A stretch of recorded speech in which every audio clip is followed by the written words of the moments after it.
We're living in an age of technological disruption where every industry is being upended by exponential technologies. You might have heard the buzzword, yet most of us continue to be future blind, failing to see things coming.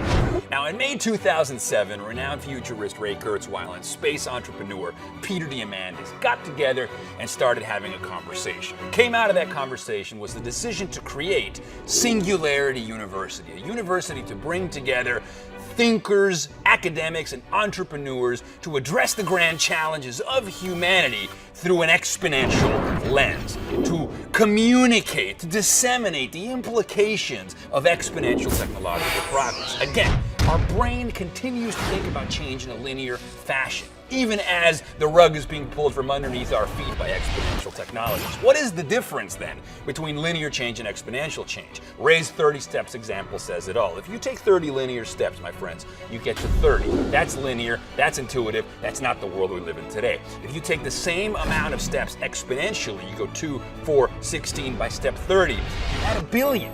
That's the reason why the smartphone in your pocket today is 1,000,000 times cheaper, 1,000,000 times smaller, and 1,000 times more powerful. How does this impact what becomes possible? How does this change what we become capable of, right? In a world of doom and gloom, where if it bleeds, it leads, most people think the world is going to hell. Yet on the back of exponential technologies, we could address the grand challenges of humanity and fix the world.